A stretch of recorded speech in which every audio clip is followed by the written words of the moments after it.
الله ربي والإسلام ديني ومحمدا رسول الله ويقيني. Jadi Ustadz masih ingat yang mukul Ustadz pakai batang sapu? Ingat. Ustadz dendam? Enggak. Ingat aja. Terus? Ya kalau dia ngundang ceramah saya nggak mau datang. Assalamualaikum. Waalaikumsalam. Betul ini Ustaz Abdul Somad? Betul, tak salah lagi. Kita satu pondok dulu. Ya, ya. Abang di Kismu Taklim dulu. Ya, betul, ingat. Pernah mukul pakai sapu. Ya. Bisa datang ke pesantren kami. Aduh, lagi penuh jadwal, Bang. Kaifa halukum? How are you tonight? Apa kabar semuanya? Kumaha? Pripun kabare? Biado? Ba'a kaba? Aga kareba? Itu salah satu kelebihan santri.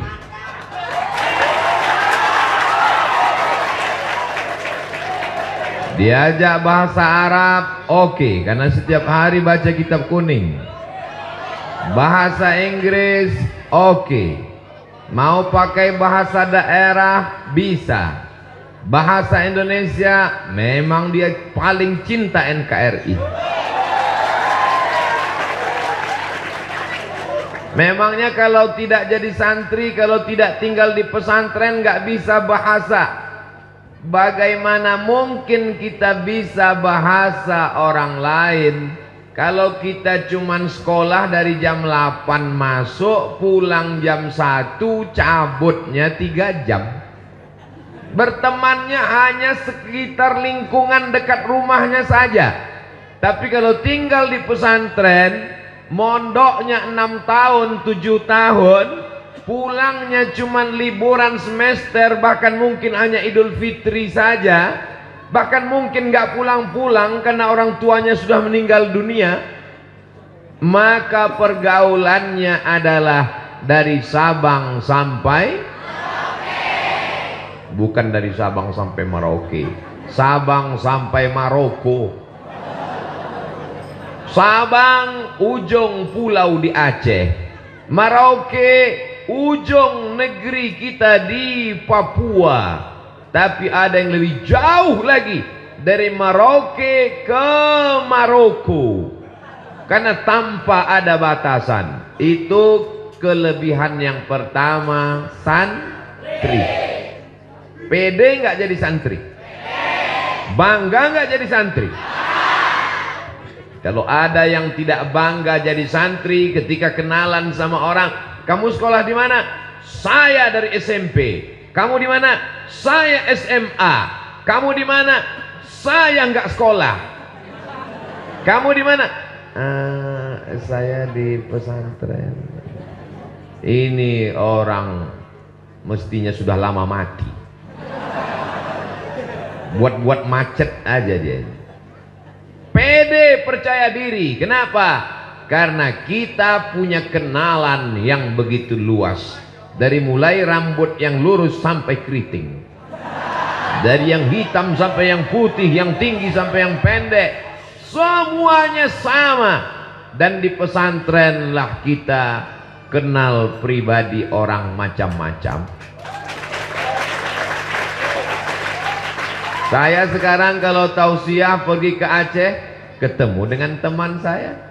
Pergi ke Medan, jumpa dengan sahabat saya. Pergi ke Surabaya, Jawa Timur, sahabat dan teman akrab saya. Pergi ke Madura, senior dan junior saya.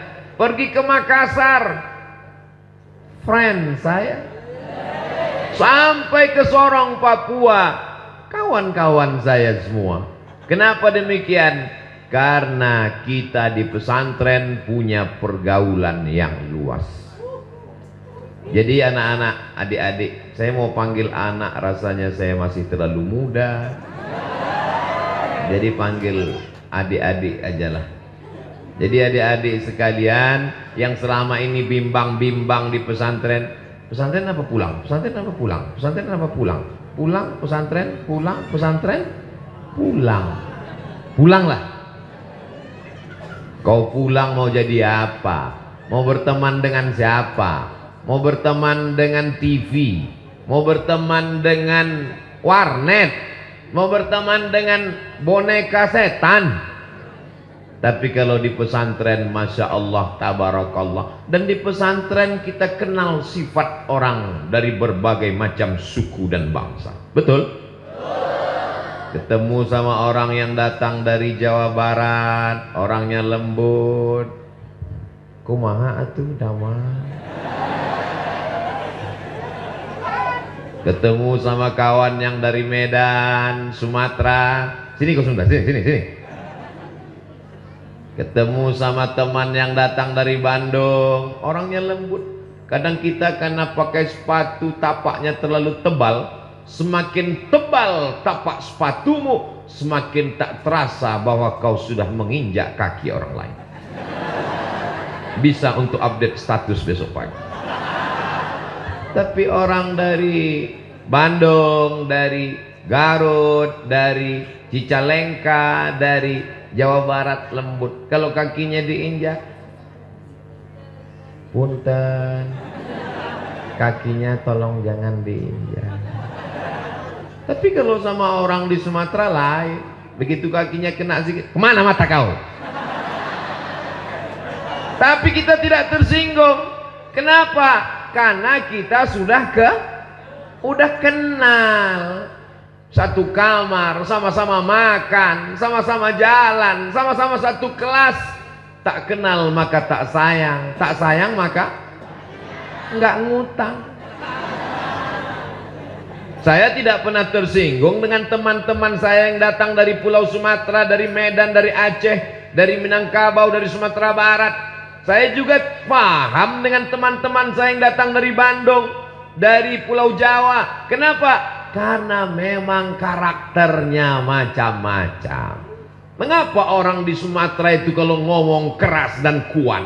Karena cabenya banyak. Dia kalau makan cabai dia wah mana ini? Kenapa mereka kalau ngomong itu keras? Karena tinggal di gunung anginnya kencang. Nikahlah orang Sumatera sama orang Jawa Barat. Mas, Aa, tolong diangkat jemurannya. Hujan turun. Begitu mau diangkat udah basah. Orangnya lembut, orangnya baik, orangnya sopan, orangnya santun. Kalau nunjuk pakai jempol. Tapi kalau kami nunjuk pakai. Tapi saya tidak tersinggung. Walaupun dia pakai jempol, walaupun dia pakai telunjuk. Kenapa? Karena kita sudah mengenal budaya masing-masing dari penggunaan kata. Mungkin di sini orang tidak pakai kau, karena kau itu kasar. Di sini kalau kamu itu apa pakai? Hah?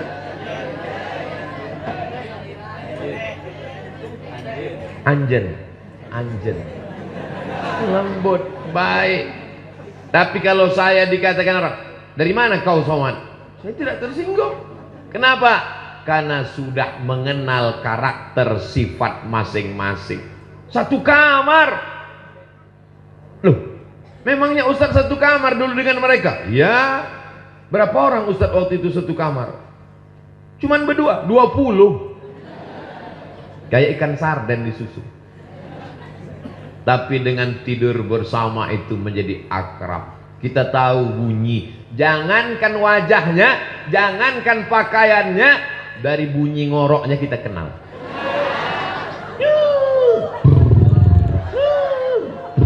Kita tahu. Oh, jangan. Saking akrabnya, saking dekatnya. Begitu juga ketika kita makan di tempat ruang makan, kita tahu, oh si Anu makanannya bumbu pecal, Oh si anu pelitnya minta ampun. Oh si anu bakhil bin medit. Semua sifat-sifat ini kita kenali. Jadi yang pertama yang paling penting adalah mengenal sifat orang. Untuk belajar ini perlu ilmu komunikasi 2 SKS. Sekarang banyak orang pintar, banyak orang cerdas, banyak orang IP-nya 4, banyak orang IQ-nya tinggi, tapi komunikasinya jelek, tidak bisa merasakan perasaan orang lain. Karena rasamu bukan rasaku. Tapi kalau kita di pondok, kita sudah nyantri, kita tahu perasaan orang. Kenapa? Sama-sama bangun pagi, sama-sama ngantri. Bangun di Sumatera subuhnya jam 5, bangunnya jam 4. Jam 4 semua bangun, semuanya sholat tahajud bersama. Banyak yang ketika sujud itu sujud pertama sekaligus sujud terakhir. Allahu Akbar. Jadi kalau sudah ketemu lama langsung tersenyum. Si anu yang tukang molor dulu. Kenal ini penting. Itulah mengapa yang pertama kali adalah khalaqnakum min dzakarin wa unsa wa ja'alnakum syu'uban wa qabaila lita'arafu, untuk saling kenal mengenal sifat dan karakter masing-masing. Kalau Ustadz Abdul Somad ngomong melengking, ada yang tersinggung? Tidak, karena mereka sudah tahu itu memang gaya Ustadz Abdul Somad. Kalau Ustadz Abdul Somad ngomongnya seperti teriak ngamuk, apa ada yang ngomong di belakang? Belum makan, mungkin belum makan. Enggak. Kenapa? Karena mereka sudah tahu. Kalau Ustadz Abdul Somad ngomong mengatakan teriak, menggelegar suaranya, ini jangan-jangan karena enggak dikasih teh manis. Semua tahu Abdul Somad tidak menyindir. Kenapa? Karena semua kenal Abdul Somad tidak pernah minum manis kalau sedang ceramah. Tapi bagi orang yang baru ikut pengajian sekali-sekali, dia langsung curiga, dia langsung suudzon. Ini Abdul Somad radikal, ngomongnya keras. Ini bukan keras, mikrofonnya bagus. Ini bukan keras, sound sistemnya mantap, langsung masuk ke telinga, merasuk ke lubuk hati yang paling dalam. Inilah pentingnya kita menjadi santri. Jadi anak-anak, saya terus mau nyebut anak, mentang-mentang anaknya baru akikah nyebut anak terus. Adik-adikku sekalian, sebenarnya kita ini sebaya. Betul? Kok betul? Cuman bedanya saya duluan lahir. Saya lahir 1977. Sebaya bapak kalian. Berarti umur sekarang 2022. Berarti sudah 45. Saya ini udah 45 tahun. Walaupun saya bolak-balik meyakinkan orang, saya ini udah 45, dia tetap juga ngotot. Masih 25 katanya. Kata jamaah dalam hati, Ustaz aja yang kepedean. Tidak ada suuzon karena kita sudah saling kenal. Tadi ibu Nyai di atas, ibu saya, ibu kita semua. Ternyata beliau nonton kajian Ustadz Somad pagi, petang, siang dan malam. Saya datang kemari karena doa ibu. Beliau yang mendoakan saya. Maka tadi ketika ketemu, emak saya sudah meninggal, Bu. Doakan saya supaya istiqomah iman dan Islam.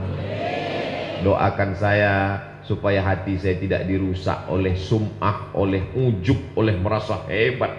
Apa enggak merasa hebat? Kiai aja duduk di bawah, saya duduk di atas. Ini Ustaz Abdul Somad katanya mengajarkan kita harus hidup setara, sama santri, sama-sama tidur di lantai, sama-sama satu penderitaan. Tapi Ustaz sendiri setelah tamat dari pesantren, Ustaz malah duduk di atas, nggak sopan. Disuruh panitia supaya tampilan kameranya bagus. Kembali dipasang maka di atas, bagus kan? Coba kalau saya duduk di bawah. Tapi saya duduk di sini sementara. Setelah itu kursi diangkat. Nggak mungkin sama-sama saya diangkat. Dan santri tidak ada yang tersinggung. Nggak usah kita dengar ini ceramah Abdul Somad. Orangnya nggak sopan. Masa guru kita, kiai kita, ajengan kita di bawah, dia di atas. Karena semuanya saling paham. Suami dengan istri bisa hidup bersama karena sama-sama paham. Hubungan kita bisa bertahan lama, berteman di pesantren, bersama di surga. Kalau kita bisa saling memahami. Sekarang penyakit manusia ini su'ut tafahum. Jelek, tafahum salah paham, salah dengar, salah ngomong, salah ngerti, karena tidak saling mengenali. Dunia saling kenal mengenal itu adalah dunia pesantren. Dari mulai cara tidur, bangun tidur, olahraga, belajar di kelas, baca kitab, suara, mohon maaf, baunya pun kita kenal. Pejam mata langsung kita cium. Si Anu. Si Anu. Kenal, kenapa? Karena berteman dan bersahabat lama. Dan kalau di pesantren tidak ada jaim-jaiman. Betul? Kita kenal. Maka saya kalau ketemu dengan teman saya di pesantren, Mat, kata dia, dia nggak pakai Ustadz lagi. Tapi begitu ada orang lain, Al-Mukarram Ustadz Abdul Somad. Semuanya adalah sahabat dan kawan. Dan hari ini saya tidak sedang merasa sebagai orang yang diundang dari luar pesantren, karena kita sama-sama santri. Kita sama-sama santri. Sampai hari kiamat kita adalah santri. Santri adalah orang yang senantiasa ingin dirinya mendapatkan ilmu pengetahuan. Masya Allah, tabarakallah. Saya selama ceramah belum pernah minum air manis, tapi ini tetap di shoot, digambar biar supaya kelihatan bahwa Ustadz Somad air minumnya banyak. Sampai di depan. Ini nanti akan di-upload di channel Ustadz Abdul Somad Official. Jangan lupa subscribe, like, share, and comment. Orang pasti sulit. Ustadz Abdul Somad, gimana kami bisa ingat bahwa itu ceramahnya di pondok kami? Ustadz di mana-mana ceramah pecinya hitam terus. Ustadz di mana-mana ceramahnya bajunya putih terus, gayanya gitu-gitu terus. Mudah aja. Ketika ada airnya 4, itu berarti di pesantren kita. Masya Allah, tabarakallah. Jadi poin yang pertama, bahwa anak pesantren punya ilmu komunikasi dengan berbagai macam suku, bangsa, dengan berbagai macam bahasa. Adapun di pesantren, bahasa yang dipakai Masya Allah, tabarakallah. Fi hadhil munasabati sa'idati yasurruni an akuna ma'akum, asa yakuna hadzal liqa' liqa'an tayyiban mubarakan fih.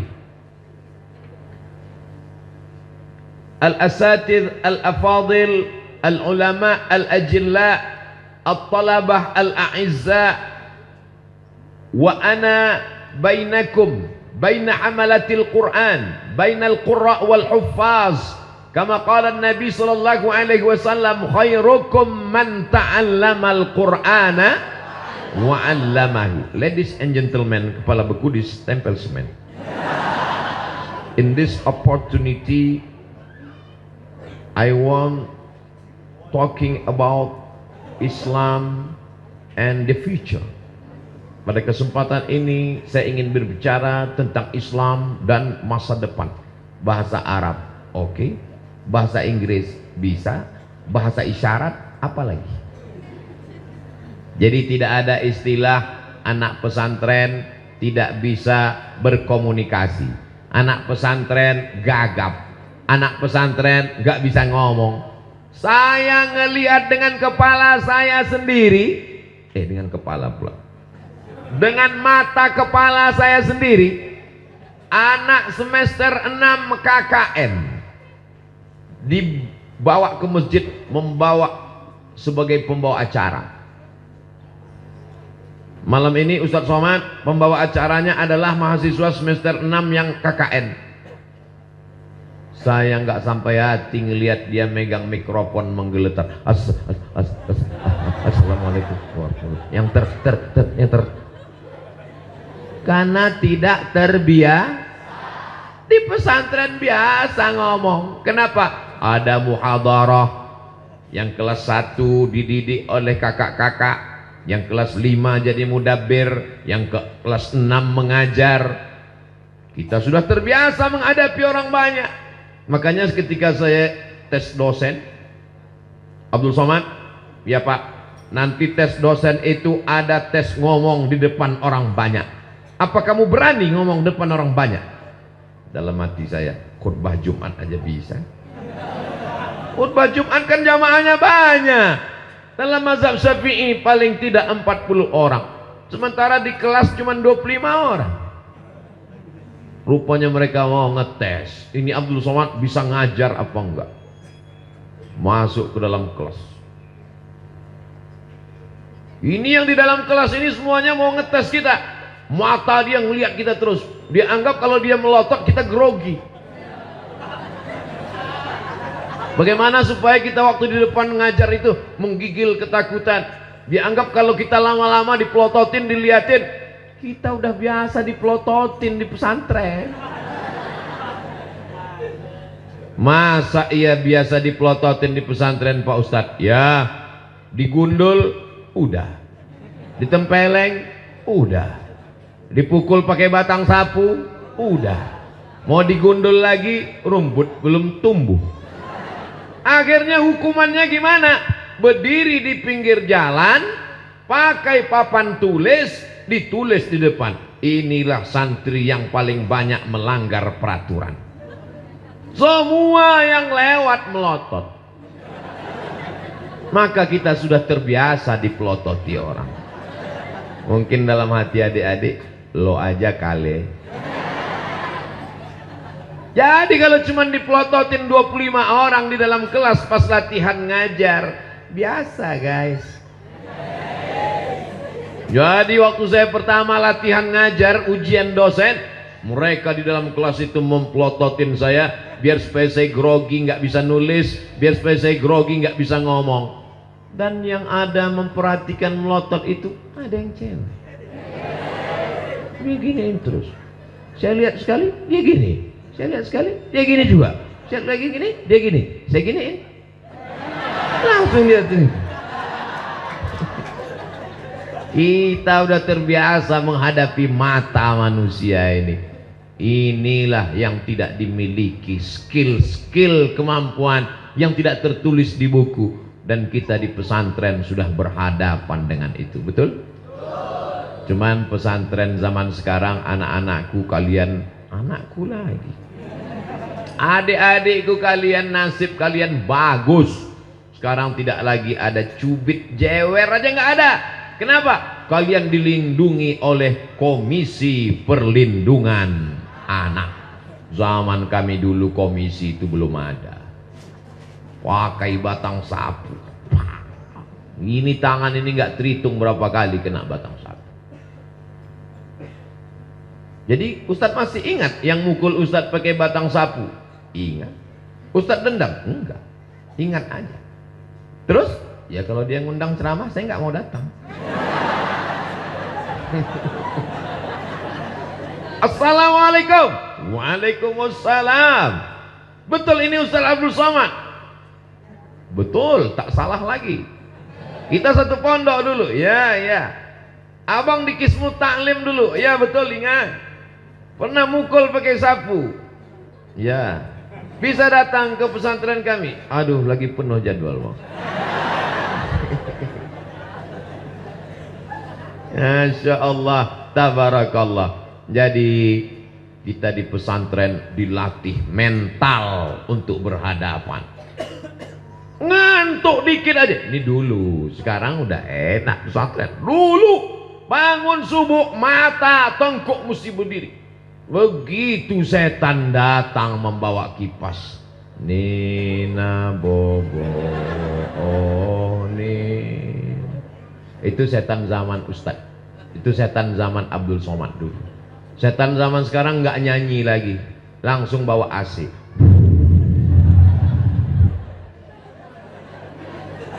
Begitu rasanya duduk di atas kelopak mata ini setan rame-rame duduk di sini. Beratnya minta ampun.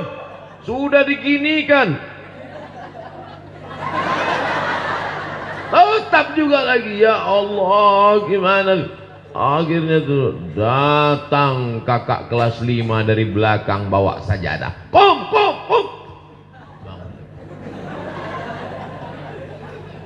Kita sudah terbiasa menghadapi suara teriak-teriak, sudah biasa ketemu dengan kakak kelas 5, kelas 6, mudabir, pengurus organisasi, sudah terbiasa. Tapi kalau orang hanya sekedar di rumah, penyakit yang paling mengerikan bukan demam, bukan Omikron.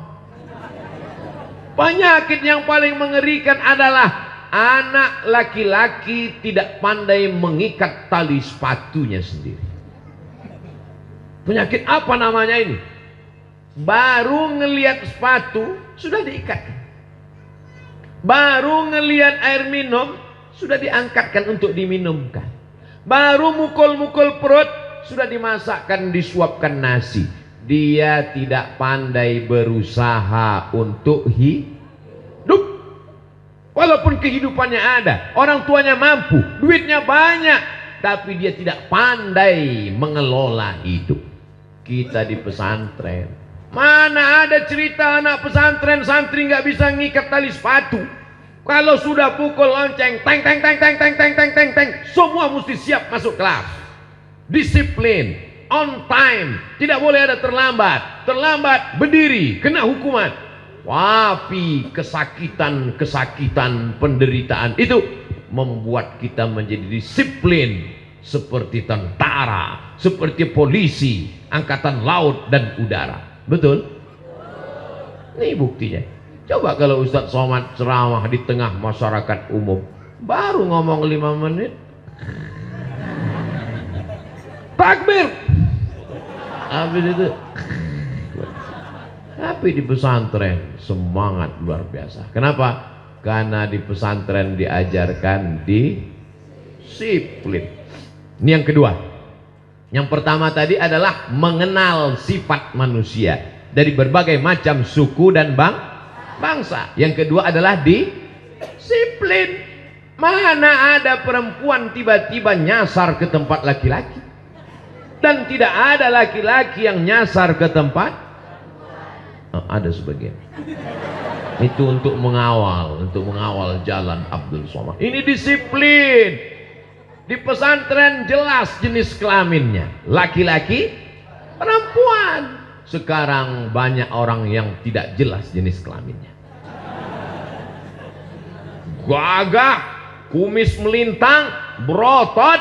Begitu ditanya, di mana Jalan Jenderal Sudirman? Di sana. Nggak jelas, karena tidak dididik dengan disiplin. Pakai peci, aku laki-laki. Pakai koko, aku laki-laki. Pakai kain sarung, aku laki-laki. Pakai jilbab, aku perempuan. Abdi teh perempuan atuh? Hah? Istri. Jelas, disiplin inilah yang luar biasa. Tidak ada satupun yang kelihatan rambutnya. Di dalam ditutup pakai khimar. Khimar, kain yang menutup rambut. Saya sebetulnya mau ngasih tahu bahwa saya tidak gundul. Setelah ditutup, dia lihat tidak ada rambut satupun yang keluar, dirapikan, barulah dipakai kain panjang, hijab, orang kita menyebut jilbab, panjang, menutup, tertutup